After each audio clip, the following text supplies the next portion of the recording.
उत्तर प्रदेश के लखनऊ के एक कोर्ट के अंदर सुनवाई चल रही होती है। सामने एक बूढ़ी महिला होती है और इधर उसके जो विपक्ष में होते हैं उसके खुद के बेटे होते हैं। वो बहुत धनी होते हैं और ये बूढ़ी महिला होती है। जज साहिबा जब पूरे केस की हकीकत को जानती है तो वो यहाँ पर कानून की बातों को ना सुनकर अपने दिल की बातें सुनती है और एक ऐसा फैसला ले लेती है जिसे सुनकर हर कोई व्यक्ति दंग हो जाता है। इधर जो और भी यहाँ पर वकील साहिबा होते हैं विपक्ष वाले, वो लोग कहने लगते हैं कि मैडम आपने ये फैसला ठीक नहीं किया है। दोस्तों, क्या था फैसला और बेटे अपनी मां के खिलाफ क्यों कोर्ट में खड़े हुए थे? अगर आप लोग भी इस पूरे मामले को डिटेल से जानना चाहते हो तो वीडियो को जरा सा भी स्किप ना करें, लास्ट तक वीडियो को जरूर देखिएगा। आगे बढ़ने से पहले हमारी वही रिक्वेस्ट कि जो हमारे चैनल के साथ नए हैं कृपया करके चैनल को फॉलो कर लें,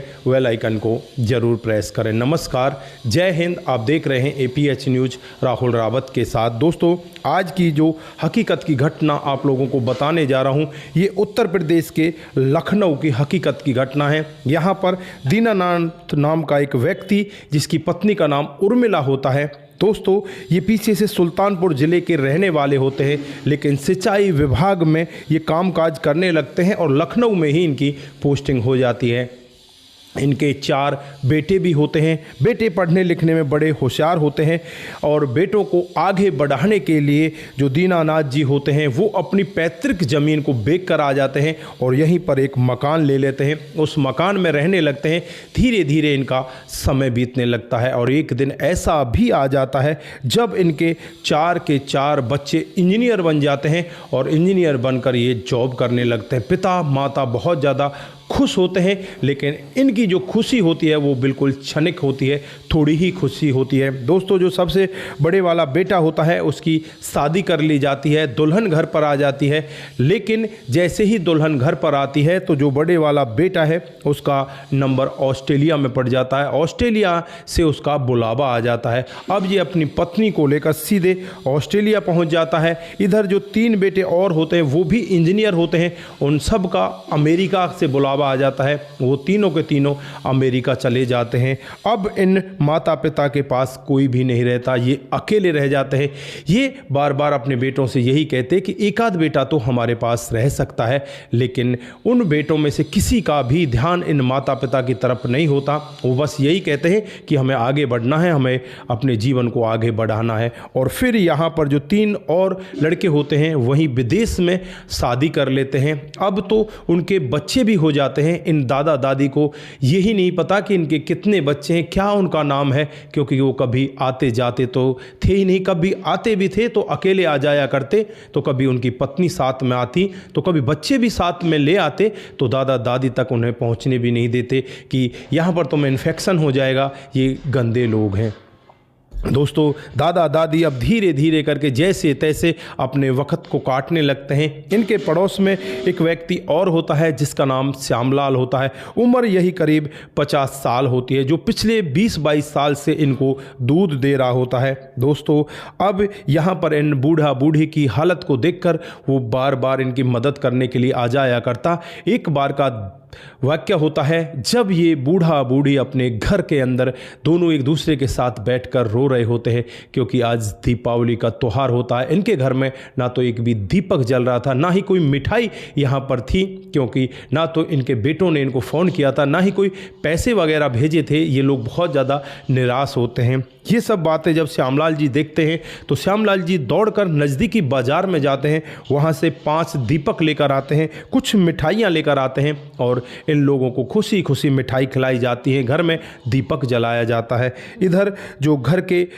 लोग होते हैं जिसमें बूढ़ा बूढ़ी दोनों के दोनों वो आज खुश भी होते हैं और अपने बेटे को लेकर बहुत ज़्यादा दुखी होते हैं। श्यामलाल से पहले ये कहा करते थे कि एक दिन हमारे बेटे हमारा नाम रोशन करेंगे। आज वही बूढ़ा बूढ़ी आज श्यामलाल से कहने लगते हैं कि ऐसे बेटे भी नहीं होने चाहिए जो बुढ़ापे में हमें यहाँ छोड़कर वापस चले जाएं। वो हमारा क्या ही नाम रोशन करेंगे जब हम यहाँ पर बचेंगे ही नहीं, हमें यहाँ पर कोई खाना देने वाला भी नहीं है।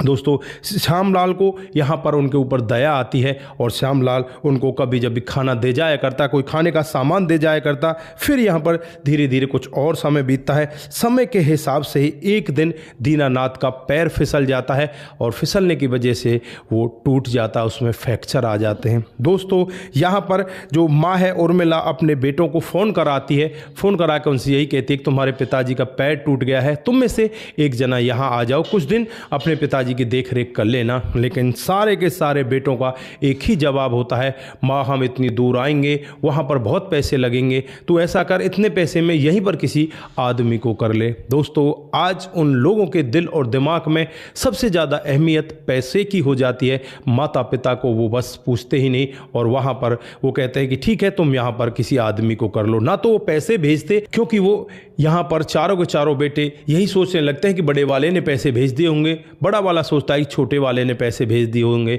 लेकिन कोई भी उनमें से पैसे नहीं भेजता, क्योंकि उनकी नीयत ही पैसे भेजने की नहीं होती। दोस्तों अब यहाँ पर जब श्यामलाल जी को पता चलता है कि इस तरह से पैर उनका टूट चुका है दीनानाथ जी का, तो श्यामलाल जी उनके घर पर आते हैं, अपनी पत्नी को लेकर आते हैं, अपनी बेटी को लेकर आते हैं और कहते हैं कि आज के बाद ये लोग खाना नहीं बनाएंगे, तुम लोग इनके लिए खाना बनाओगे और इन्हें खाना खिलाओगे। दोस्तों जो यहाँ पर श्यामलाल की पत्नी होती है वो भी बहुत अच्छी होती है, उसकी बेटी भी अच्छी होती है, ग्रेजुएशन की वो पढ़ाई कर रही होती है। एक बेटा इसका होता है वो सब्जी की दुकान लगाया करता, धीरे धीरे इनका कामकाज अच्छे से चल रहा होता, बहुत छोटा सा इनका घर होता है, लेकिन इनके अंदर जो भावनाएं होती हैं वो कूट कूट कर भरी होती हैं। दोस्तों अब यहाँ पर दीनानाथ जी और उसकी पत्नी की सेवा ये सारे के सारे लोग मिलकर करने लगते हैं।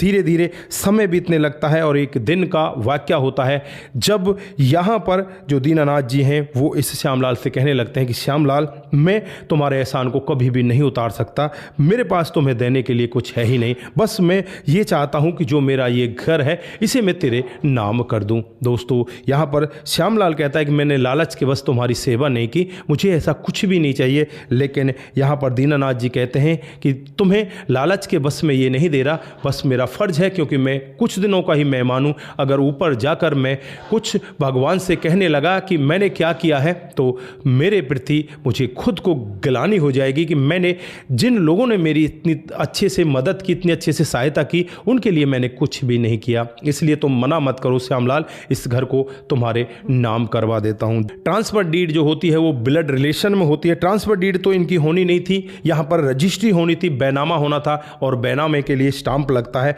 स्टाम्प वहाँ पर उस ज़मीन का इतना होता कि इनके पास इतने पैसे ही नहीं होते, करीब करीब वो 2.5 से 3 करोड़ की ज़मीन होती है और उसके लिए स्टाम्प भी कम से कम 6-7 लाख रुपए का लगना था। 6-7 लाख रुपए इनके पास नहीं होते। श्यामलाल कहने लगते हैं कि साहब रहने दो, इतने पैसे हमारे पास है ही नहीं, हम कहाँ से इतने पैसे लेकर आएंगे, अगर इसे हम डीड कराते हैं तो इसमें इतना पैसा लग रहा है। दोस्तों अब यहाँ पर एक दिन हो कुछ ऐसा आ जाता है जो श्यामलाल जी होते हैं उनकी मौत हो जाती है। दोस्तों श्यामलाल जी की मौत के बाद अब ये बिल्कुल टूट से ही जाते हैं, ये करें तो क्या करें, ये कुछ नहीं कर पाते। दोस्तों यहाँ पर इनके बेटों को खबर की जाती है, बेटे कहते हैं कि अंतिम क्रियाक्रम इनका कर दिया जाए, हम 2 दिन या 4 दिन बाद आ जाएंगे। कोई बेटा 1 हफ्ते बाद आता है तो कोई 10 दिन के बाद आता है। इसी तरह से चारों बेटे यहाँ पर आ जाते हैं और चारों बेटे आने के बाद सबसे पहला जो इनका काम होता है वो यही करते हैं कि जो घर की ज़मीन है उसे बांट लिया जाए।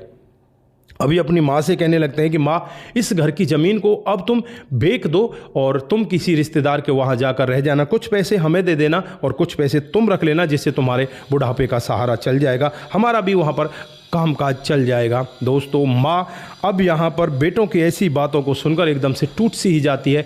माँ सोचने लग जाती है कि मेरे पति ने कितनी मेहनत करके इनको पढ़ाया लिखाया था, कितनी मेहनत करके इनको आगे बढ़ाया था, और आज ये लोग मेरे इस पैतृक ज़मीन पर भी कब्जा जमाना चाहते हैं, इसे बेच देना चाहते हैं, मुझे रोड पर ला देना चाहते हैं। वो कहती है कि ये ज़मीन तो तुम्हारे पिताजी इस श्यामलाल के नाम कर चुके हैं और इसे ही ये ज़मीन हम देंगे। दोस्तों अब यहाँ पर बेटों को इस बात का बहुत बुरा लगता है और बेटे यहाँ कोर्ट में चले जाते हैं और कोर्ट में जाने के बाद माँ को पागल यानी मेंटल घोषित करा दिया जाता है कि माँ तो मेंटल है, पागल हो चुकी है, अपनी ज़मीन किसी बाहर के लोग के नाम कर रही है। दोस्तों मामला कोर्ट के अंदर चलता है और वहाँ पर जो इसकी सुनवाई कर रही होती है वो महिला जज होती हैं। महिला जज जब इस बूढ़ी औरत की आंखों के आंसुओं को देखती हैं तो वो यहाँ पर आज फैसला नहीं देती। वो कहती हैं कि इसको 3 दिन के लिए टाल दिया जाता, 3 दिन बाद इसकी दोबारा से तारीख है। अगले दिन छुट्टी होती है और छुट्टी वाले दिन ये महिला जज खुद इस बूढ़ी औरत उर्मिला के घर पर पहुंचती हैं। वहां जाकर उर्मिला से पूरा वाकया समझती हैं और यहां पर उर्मिला से कहने लगती हैं कि तुम्हारे साथ में तो बहुत गलत हुआ है। जो यहाँ पर श्यामलाल है वाकई में ही इसने तुम्हारे बेटे का फ़र्ज निभाया है, इसको ही तुम्हारी ज़मीन मिलनी चाहिए। तुम्हारे पति ने भी बिल्कुल ठीक कहा था, लेकिन मैं यहाँ पर तुम्हारी मदद कैसे कर पाऊँगी। यहाँ पर तुम ऐसा करो, इसको सेल डीड कर दो, इसको बेच दो। बेचने में कोई तुम्हारा कुछ नहीं बिगाड़ सकता क्योंकि ज़मीन तुम्हारे नाम है। दोस्तों यहाँ पर जो श्यामलाल होता है वो कहने लगता है कि मैडम हमारे पास इतने पैसे नहीं हैं और हम इसे कैसे खरीद पाएंगे। तो यहाँ पर मैडम है वो कहने लगती है कि तुम्हें खाली स्टाम्प का पैसा देना है, बाकी तो इसमें दिखा देना कि पैसा हमने ले लिया है। दोस्तों यहाँ पर श्यामलाल कहने लगता है कि मैडम स्टाम्प के पैसे भी तो हमारे पास नहीं हैं। फिर यहाँ पर मैडम कहती है कि तुम्हें कुछ इंतज़ाम करना होगा, कुछ पैसे मैं दे देती हूँ। उसमें से लगभग आधे से ज़्यादा पैसा मैडम खुद दे देती है और आधे से जो कम पैसा होता है उसे श्यामलाल इकट्ठा कर लेते हैं। दोस्तों इकट्ठा करके अब श्यामलाल जो है कि तारीख पर जाते हैं। जैसे तीसरा दिन आता है, तीसरे दिन मैडम यहाँ पहले ही उन घर वालों को बोल कर आ गई थी कि इसकी तारीख हम 6 महीने के बाद की दे देंगे, तब तक तुम इसे आराम से रजिस्ट्री करवा लेना। दोस्तों मैडम आते ही 6 महीने बाद की तारीख दे देती है। वकील साहब कहने लगते हैं कि मैडम ये तो केस बिल्कुल सिरे पर है, इसका तो फैसला होना था, आज फैसला दे दीजिए। ये लोग NRI हैं, बार बार कहाँ से आएंगे, इसका फैसला दे के इसे नक्की करिए। लेकिन मैडम कहती है कि 6 महीने बाद इसकी अगली तारीख है। अब मैडम के सामने तो ये लोग ज़्यादा बोलने वाले नहीं थे तो चुपचाप वहाँ से चले जाते हैं। लेकिन 6 महीने के बाद जब दोबारा कोर्ट के अंदर तारीख लगती है तब सारा ही मामला बदल चुका था, क्योंकि 1 महीने बाद ही इन लोगों ने रजिस्ट्री करा ली थी। और जब रजिस्ट्री यानी बैनामे का पेपर मैडम के सामने आता है तो मैडम कहती है कि ये तो ज़मीन बिक चुकी है, इसमें अब मैं कुछ नहीं कर सकती। दोस्तों यहाँ पर वकील कहने लगते हैं कि मैडम साहिबा तुमने जानबूझकर इस मामले को टाला है, तुमने गलत किया है, तुमने कानून का उल्लंघन किया है। तो यहाँ पर जो जज साहिबा है वो कहने लगती हैं कि अगर मैंने कानून का उल्लंघन किया है तो तुम अगले कोर्ट में जा सकते हो, वहाँ पर जाकर अपील लगा सकते हो। उन्हें भी पता होता है कि आगे जाकर भी तुम्हें कुछ नहीं मिलेगा क्योंकि ये ज़मीन अब बिक चुकी है। दोस्तों अब यहाँ पर जो मैडम है उसकी चारों तरफ वाहवाही होने लगती है। जज साहिबा के लोग जयकारे लगाने लगते हैं, कहने लगते हैं कि जज साहिबा हो तो इन जैसी। दोस्तों यहाँ पर जो दूसरे और वकील होते हैं वो मायूस हो जाते हैं, जो बेटे होते हैं वो भी मायूस हो जाते हैं। अपनी माँ के पास आते हैं, माँ से कहने लगते हैं कि माँ तूने ठीक नहीं किया। तो बेटों को माँ कहने लगती है कि बेटा तुमने कब हमारे साथ में ठीक किया, तुम जब जब हमने तुम्हें पुकारा तुम कब हमारे पास आकर खड़े हुए। हम बीमार हुए, हमारे पास खाने तक के पैसे नहीं थे, हम लोग लाचार थे, हमारे हाथ पैर नहीं चल रहे थे, तब भी हमें इन्होंने ही खाना दिया। असलियत में तो बेटा हमारा ये है, तुम हमारे बेटे हो ही नहीं। तुम्हें मैंने अपनी कोख से जन्म तो जरूर दिया है लेकिन तुम मेरे बेटे कहलाने लायक भी नहीं हो। तुम मेरी नज़रों के सामने से भाग जाओ, दूर हो जाओ। दोस्तों उसके बाद यहाँ पर ये बूढ़ी औरत उर्मिला श्यामलाल के और उनके परिवार के साथ रहने लगती है और वहीं पर अपने कामकाज को धीरे धीरे करके आगे बढ़ाने लगती है। दोस्तों इनके बाद से जो इनका जीवन है बहुत ही बेहतर तरीके से कट रहा है। आज इनके जीवन में किसी भी प्रकार की कोई कमी नहीं है, जीवन बहुत अच्छी तरीके से चल रहा है। तो दोस्तों ये रही आज की एक छोटी सी कहानी। आप लोगों को कैसी लगी? अगर आपको जरा सी भी प्रभावित करती है तो दोस्तों के साथ ज़रूर शेयर करके जाएं।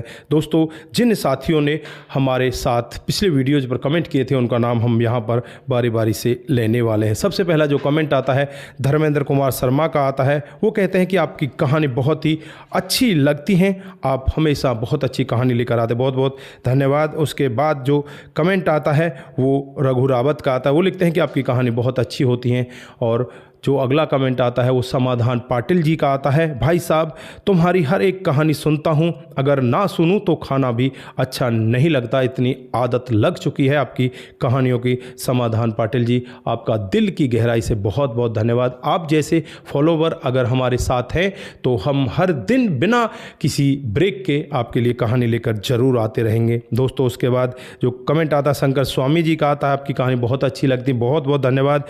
लीला राव जी, आपकी जो कहानियां हैं बहुत अच्छी लगती हैं, उड़ीसा से हैं, बहुत बहुत धन्यवाद। उसके बाद कृष्ण वर्मा जी, कहानी बहुत ही अच्छी है। बिमला ग्रीप्स ji, your story are very good, बहुत बहुत धन्यवाद। गुरप्रीत सिंह जी, गुड जॉब, आपका भी बहुत बहुत धन्यवाद। उसके बाद जो कमेंट आता है वो कमेंट आता है मुनमुन श्रीवास्तव का। वो लिखते हैं कि मीरा की किस्मत अच्छी रही, जहां वह फंसी थी वहीं से बचकर निकल गई, भगवान जी चाहे कर्म करे उसे बचा ले। जय हिंद जय भारत, जिला गोपालगंज बिहार 28 से बहुत बहुत धन्यवाद। उसके बाद मोनू जैन जी कमेंट करते हैं। हरिंदर प्रताप सिंह का कमेंट आता है, सुपर स्टोरी, जय हिंद जय भारत, बहुत बहुत धन्यवाद।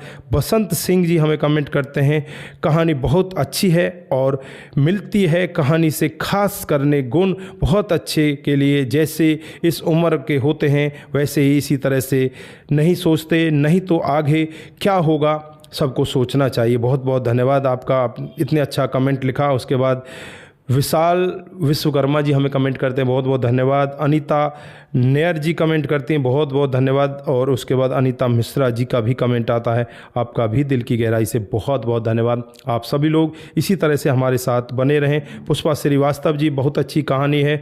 हरीश असवाल जी कमेंट करते हैं, बहुत बहुत धन्यवाद। मिर्जा मंगोल बैग जी कमेंट करती हैं, बहुत बहुत धन्यवाद। उसके बाद में प्रिंस कुमार गोंड जी का कमेंट आता है। देवेंद्र कुमार का कमेंट आता है। दुर्गल मिस्त्री जी का कमेंट आता है। मोनू जैन जी का कमेंट आता है। शिव डेहोन जी का कमेंट आता है। अजीत पठान जी का कमेंट आता है और बलवीर सिंह जी कमेंट करते हैं। प्रेमचंद शर्मा जी का भी कमेंट आता है। अरविंद साहा जी भी हमें कमेंट करते हैं। आप सभी का दिल की गहराइयों से बहुत बहुत धन्यवाद। आप सभी लोग इसी तरह से हमारे साथ बने रहें, इसी तरह से अपने कमेंट हमारे साथ में साझा करते रहें। सतर्क रहें, सावधान रहें, रिश्तों की अहमियत को जरूर समझें। नमस्कार, जय हिंद, जय भारत।